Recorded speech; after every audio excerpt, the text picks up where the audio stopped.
そうですね、まずは目標は、アジアカップ優勝ということで、戦いたいと思います。去年、ワールドカップをやった地で、またこうやって、アジアの、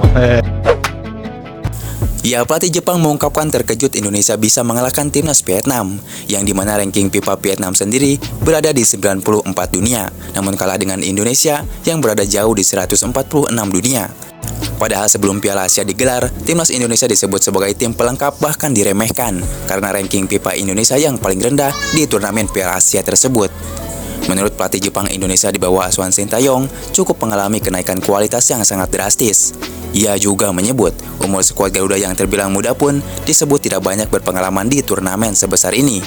Namun apa yang terjadi? Faktanya Sintayong telah memulangkan timnas Vietnam di turnamen ini. Dengan begitu, resmi Vietnam gugur di fase grup setelah kalah 1-0 atas Indonesia. Hajime Moriyasu juga menyebut tim Samurai Biru untuk tidak panik, tetap tenang dan percaya diri menghadapi timnas Indonesia. Ia menyadari tim Merah Putih bakal dalam kepercayaan diri setelah kemenangan atas Vietnam. Pelatih Jepang Hajime Moriyasu mengungkapkan menanggung beban yang sangat berat saat berjumpa Indonesia.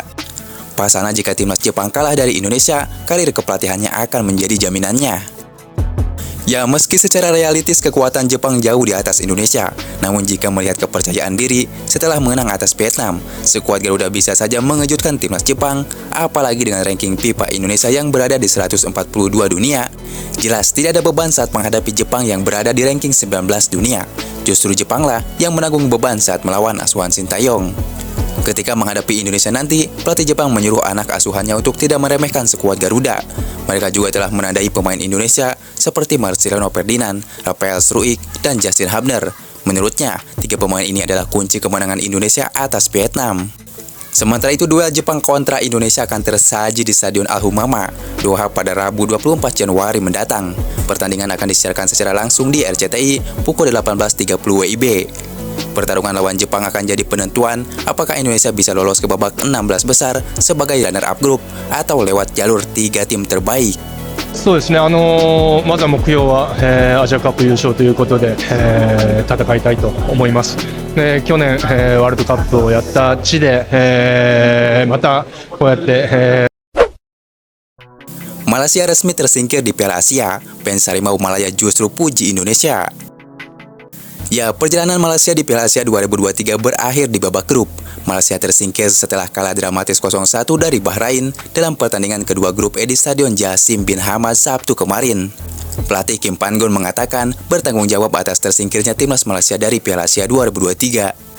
Sementara itu, komentator sepak bola Malaysia Starley Bernard tak malu memuji penampilan timnas Indonesia pada Piala Asia 2023 dan membandingkan dengan performa Harimau Malaya.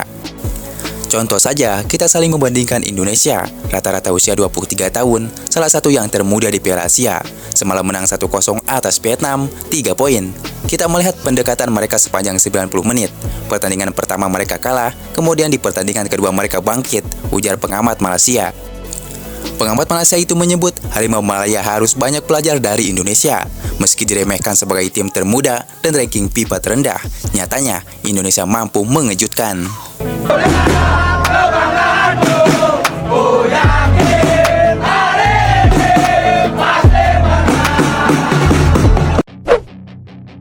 Ya, tak cuma Keisuke Honda yang mengakui perkembangan sepak bola di bawah asuhan Sintayong, namun penyerang legendaris timnas Indonesia Bambang Pamungkas juga melayangkan pujiannya untuk pekerjaan Sintayong. Tapi kita bicara dalam gambaran lebih besar, menurut saya timnas ini proses itu sudah benar. Makanya saya khawatir kalau kemudian ada suara-suara yang mengatakan bahwa diganti aja lah gitu. Jujur saya khawatir. Menurut BP, Sintayong sudah memberikan perubahan besar di skuad timnas Indonesia. Kelolosan skuad Garuda Muda ke Piala Asia 2023 setelah 17 tahun absen menjadi salah satu buktinya. Saya melihat perkembangan timnas Indonesia cukup baik.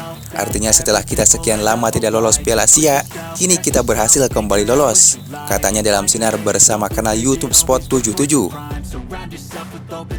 Ya, lelaki yang akrab disapa BP itu kurang sepakat dengan pendapat sejumlah pihak yang menyebut bahwa Sintayong telah gagal dan sudah saatnya didepak dari kursi pelatih timnas. Makanya saya khawatir kalau ada suara-suara yang mengatakan bahwa Sintayong diganti saja. Jujur saja, saya khawatir, karena pengalaman saya mengatakan bahwa itu bukan solusi yang tepat, ujarnya. BP masih sangat percaya masa depan timnas Indonesia di bawah asuhan Sintayong sangat cerah. Ia berharap sang juru taktik bisa mendapatkan prestasi dalam waktu dekat agar bisa memenuhi dahaga pecinta sepak bola di tanah air. Kalau ada orang bilang bahwa ini saatnya dia diganti, menurut saya belum. Saya percaya dengan Sintayong, ujar yang mengerti dengan sepak bola. Tapi kita bicara dalam gambaran lebih besar, menurut saya timnas ini proses itu sudah benar. Makanya saya khawatir kalau kemudian ada suara-suara yang mengatakan bahwa diganti aja lah gitu. Jujur saya khawatir.